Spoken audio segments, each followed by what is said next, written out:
They say that home is where the heart is, but it's also a place for creativity, design, decor, renovation, entertaining, and a cozy spot for showcasing our personalities to those we invite inside. If you love home decor shows but wish they had a local point of view, then don't go anywhere. I'm Kasie Savage, and this is The Nest, your destination for all things home, decor, and lifestyle with a neighborhood feel. So cozy up, grab a drink, and get comfy, because today we've got the experts, the certified pros, and all the tips, tricks, picks, and advice you need to create your best nest.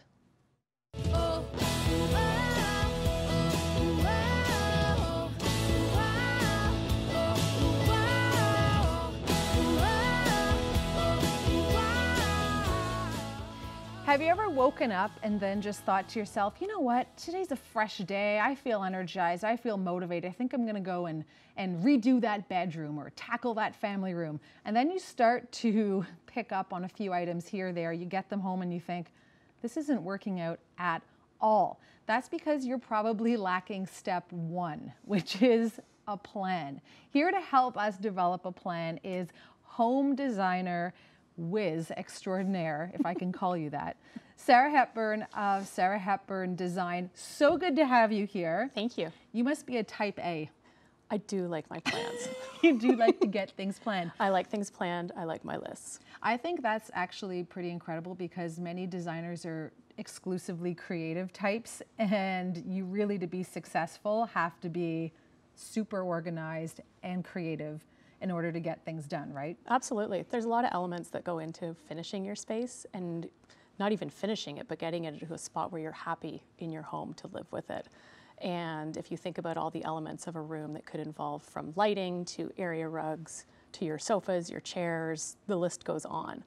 So I know it's a lot of fun to just focus on, you know, fabrics and paint colors and furniture, but really we do have to take the time to develop a plan, and there are tools out there, right? Absolutely, absolutely. Starting with some of your most basic tools, like your tape measure. Yeah. So you mean this doesn't work, where you stretch out your arms and you're like, okay, my arms are my height, so that's about Well, 5 some people feet. actually know what their length is from their elbow crook, but this is actually probably a little bit more accurate to say, here's a foot, and we can do that. So you can start with your basic tape measure. And your good old graph paper, ruler, and pencil from Staples. Okay, so graph paper, kind of key. Don't do what I do, which is take just a piece of plain paper and try and turn it into graph paper where the lines are all over the place. So there is a method to the madness. Now, for anyone who does pick up on the graph paper, this is kind of, you know, some elementary school basics that I see my kids do, yet we don't always think of. How do you create a room on graph paper that's easy to figure out scale-wise? Absolutely. So if you take your ruler tool that you have, and typically furniture is measured in terms of inches. Yeah. So to start the basic thing, some people will say something is 5 feet 6 inches. Well, actually that's 66 inches in the furniture world. So that keeps it easy from a graph paper perspective, in that 1 inch is actually 4 squares on your good old pad of graph paper. Yeah. So what you can do is say, I'm going to keep this sofa, but I need a love seat and I need an area rug to go underneath it. So from there, what you'll do is measure out what your existing sofa is on your graph paper, and then you can play with the scale of some of the other items as you're looking at it. And you were saying earlier that what you can also do if you're feeling creative and you're really visual, I guess, is cut out little pieces of furniture to scale. Yep. Just roughly drawn rectangles and squares, and plot them out as well. Absolutely, yeah. And I've even seen some people cut out massive pieces of art paper and lay them out on their floor, so they're in the room and they can get a feel of how their furniture is going to be in situ. Okay, now I saw that you brought this for those of us that want something that feels a little more professional and high tech. Yep. There's some free is key. No catch, free software we can use. Yeah, so there's 2 floor planning software tools out there that are really good. So one is the one that you see here, and that's through Icovia. And so you can go to icovia.com, Some retailers, such as Urban Barn, have a version of this on their website, but of course it's populated with Urban Barn furniture. But it still gives you a really good idea. Yep. And what it allows you to do on here is say, okay, so this is the size of my room, and you can choose whether it's just a box or there's some different bump outs. As you're creating your plan, you can define different architectural elements that are important to consider, such as your windows and doors. And from there, what you can do is map out what your furniture sizes are as well. So it'll give you standard sizes. And this is a great way, instead of getting into your little cutting your paper and figuring stuff out that way, this is a great way to actually say, hey, I'm going to put a 60 sections, to use my random example from earlier, in the space. Does it work? Does an 8x10 area rug work? Or do I need to go with a different size? And just really quickly, I know you have one more that we wanted to look at. There's another free online tool out there as well, and that's through a company called Floor Planner. Oh, fun. Yeah, so it does a very similar thing. You can get a few more sort of architectural type elements if you're doing a bathroom and you want to see what size tub you might like or that sort of thing. But again, these are all free tools that are offered online. You know what's not free? Messing up and buying a piece of custom furniture that doesn't fit your room. Okay, Sarah, thank you so much. I know we'll see you again at the end of the show. Coming up after the break, though, we find out what's new in homes, and it's all about the ultimate garage with David Butler right after this.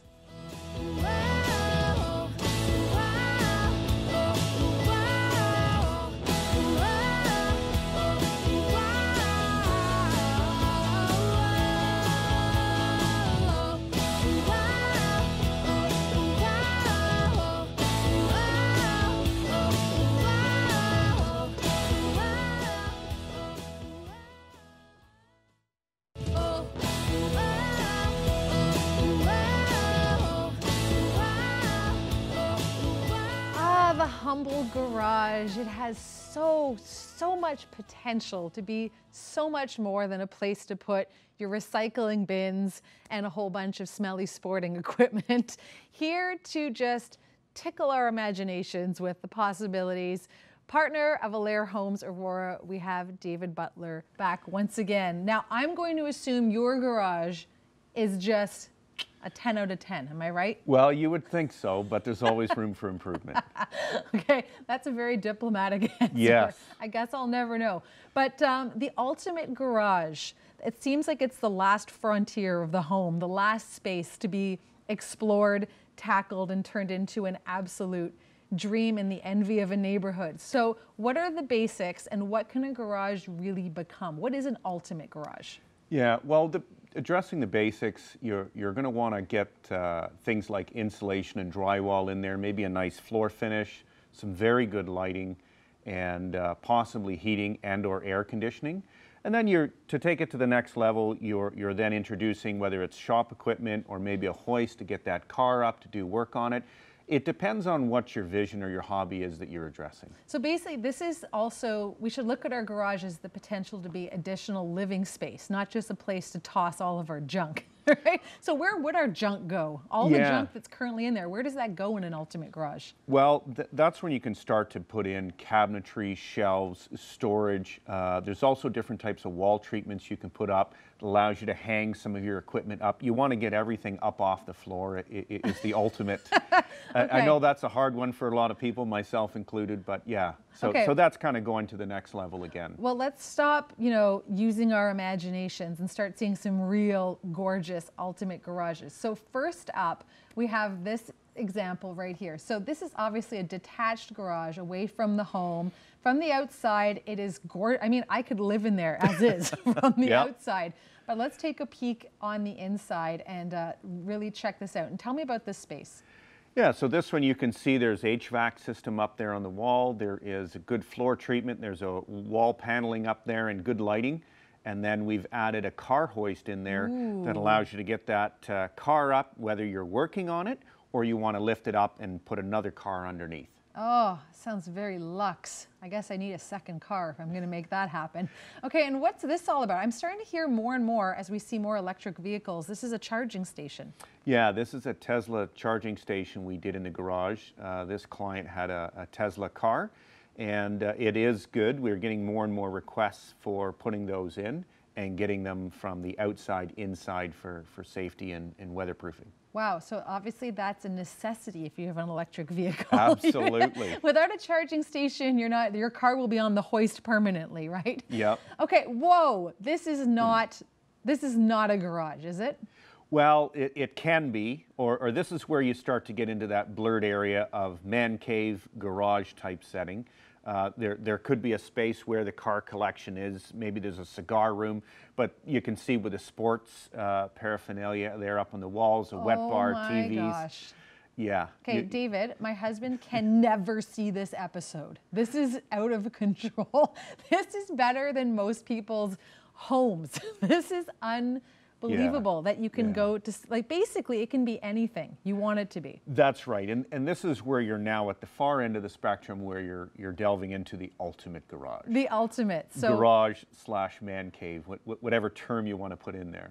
So in terms of, price-wise, if we're just talking about improving the flooring and insulating, what kind of cost are we looking at? Yeah, maybe in the $5,000 to $15,000 range, depending on how far you're going and how big the garage is. Right. So yeah, it's not too bad. It can make it a lot more comfortable for you to enjoy your hobbies and living better. So. You can still get a lazy boy in there. You can. You can. Absolutely. We were looking at that ultimate garage earlier and talking about it, and it's so funny. We were talking about the fact that the guy that has that level of ultimate garage either doesn't have kids yet or the kids have just moved out. Probably. Otherwise, our producer Julia was saying her, man cave is now all pink because that's where her daughter's toys are.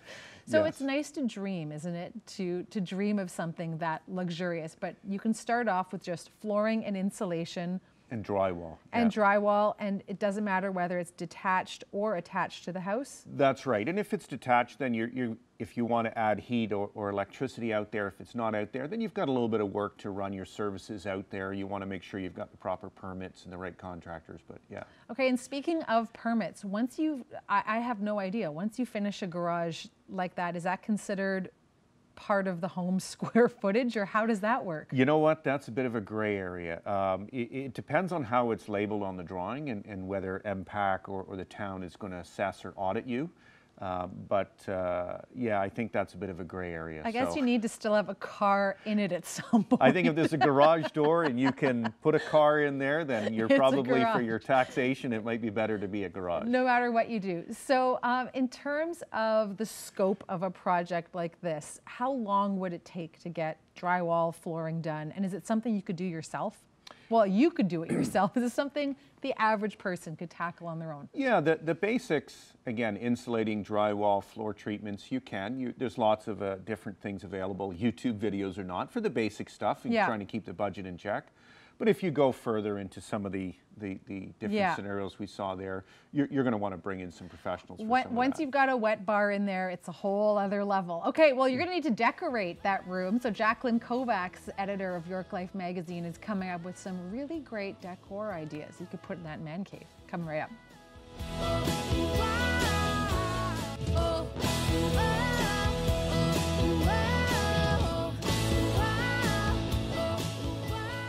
Mrs. Jacqueline Kovacs is here from York Life magazine. Editor, of course, we know her as Jackie, or what's your other nickname that you go by? Is Jaco. Jaco.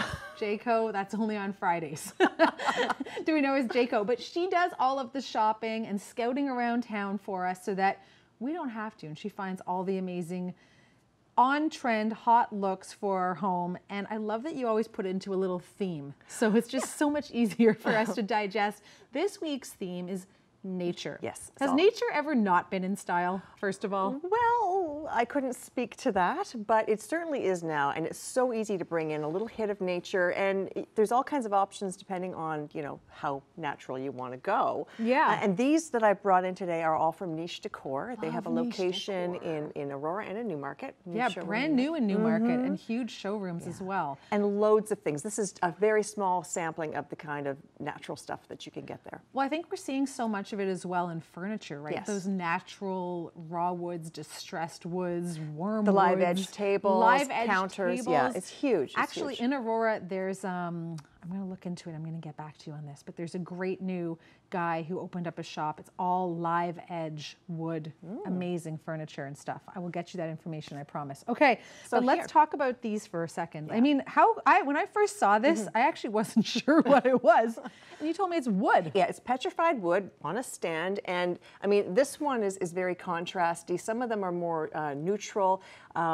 They can also be much smaller than this, and it's beautiful if you've got sort of one of those, if you've got a set of shelves, it could be there. If it's with books, it could be on a table. You can put it anywhere, and you can move it anywhere, and it just gives this really beautiful, natural touch to whatever room it's in. Like natural art. Love the fact it comes with the stand, right? It does. But you could also use this, you know, laying it flat you on a could. coffee table. So Absolutely. really, really pretty. It actually looks like the province of Quebec. I'm going to go out on a limb and say that. Very open to interpretation. I like that. I'm all over that. I love that. Now, Okay, if you're what looking about this? for something that's maybe not as raw looking as this, you can just, you know, you throw a little animal print on this cute little vase. It's very affordable. You can also, this is just one. It was in a grouping of 3, and I brought in one to show, so you can have height differentials with these really sweet sort of, it's also a bit Canadiana, you know. Yeah, and I took a little sneak peek under here. Super affordable as well. Oh yeah, I think it's Isn't it less than $30. Let me just take a little peek under here. Okay, I'm lifting, I'm peeking, and $24. Ding, ding, ding, ding, at ding. Niche Decor. This is actually a great way to bring that little element of nature into your home. Yeah, throw some dry flowers or just leave it as is. Yeah, absolutely. So pretty. Okay, and now this, this, gorgeous. love, this love, geode, love. Yeah. they've got loads of geodes. This one I liked because it was in this fabulous little shadow box. But they have the larger ones that you could just sit on a table or sit on a shelf or put on your sideboard, whatever. But this one I thought was great because you can hang it on a wall or you can stand it, and it's beautiful. I mean, who doesn't love a geode? So pretty and such a touch of glam. Love this because the frame itself reads a little bit gold, a little bit silver. It's just so pretty with that geode in there, and so much easier than going to mine it yourself. That's right. Also, I love the contrast of the rough, sparkly geode and the clean lines of the shadow box. Oh, that's so pretty. Love all the great ideas that you bring us. Okay, don't go anywhere, Jackie, because coming up after this quick break, our panel of pros come together to answer your viewer questions about design and decor. So stay with us.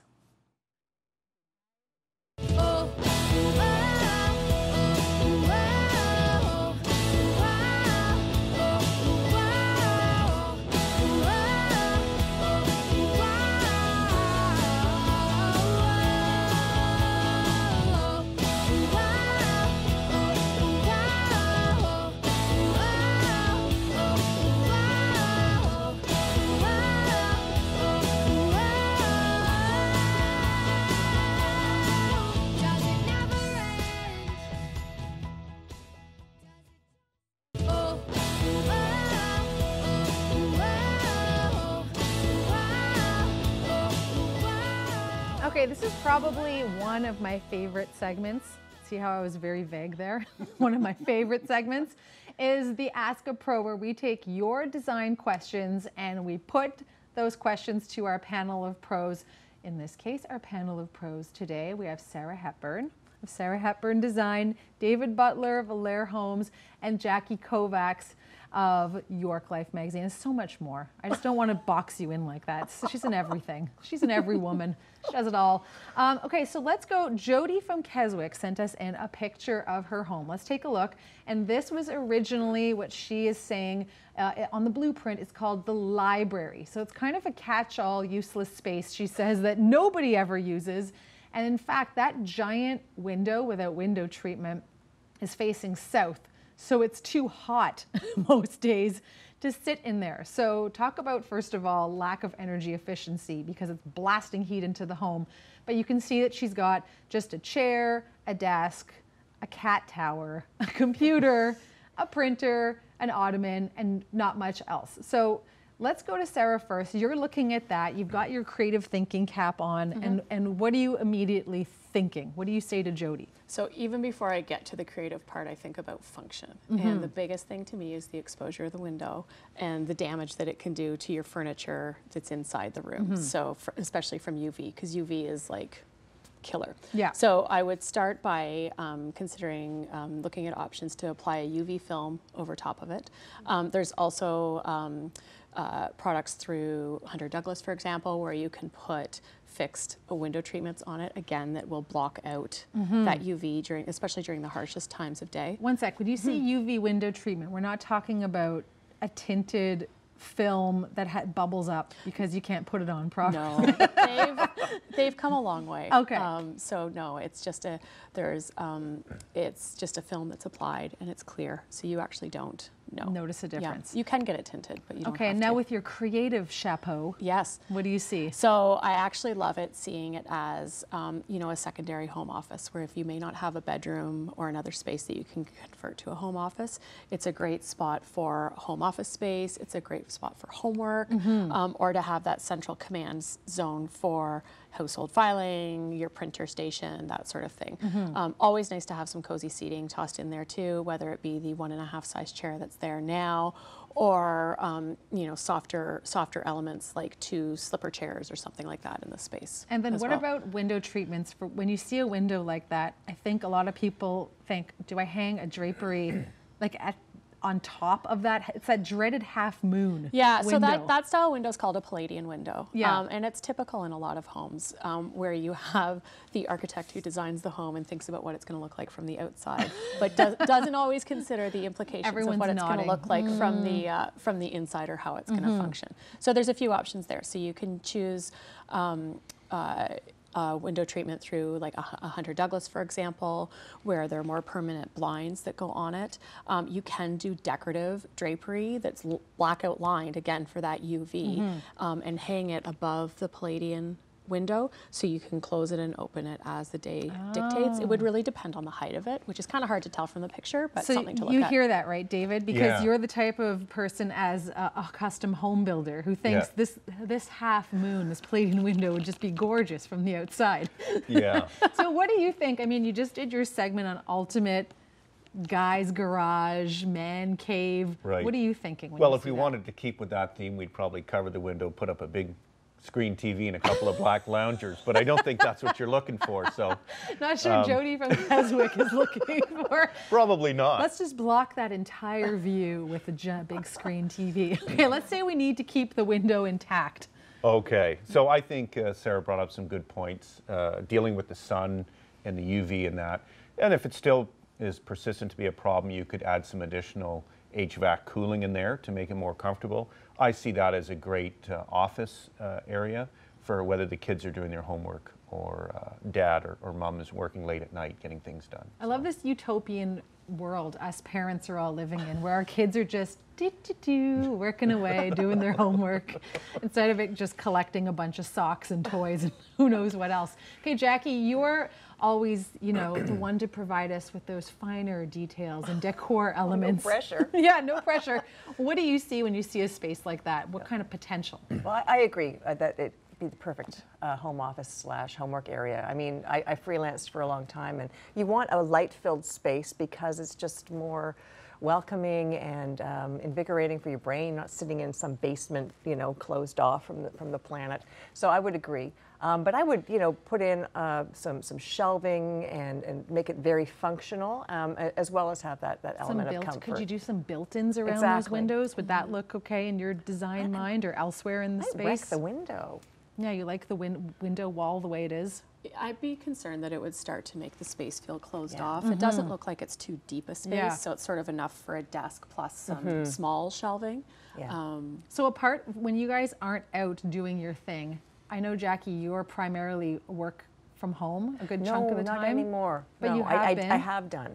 You work from home. I work from home and on the road 50-50, so. And Sarah, how often are you at home, working from home? I have a home office, yes. Yeah, home office. All the time. So we speak from experience. As Yes. I'm a home officer myself a good chunk of the time, so you know what it's like. And I think whenever you have a space like that, you're so right. Instead of the subterranean dungeon office space, that's where my husband is relegated in our house.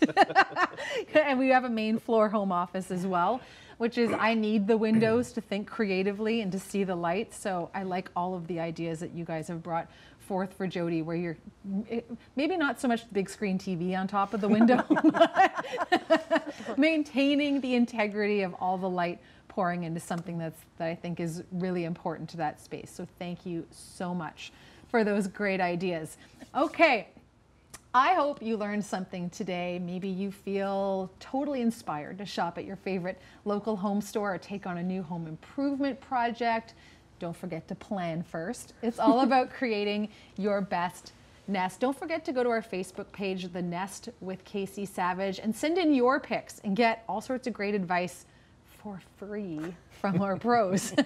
And don't forget to tune in next week as always. You can share your tips, tricks, picks on our Facebook page as well. We love hearing about your finds, and you can reach out directly to the pros. Okay, thank you so much, Sarah, David, and Jackie, and we will see you again next time on The Nest.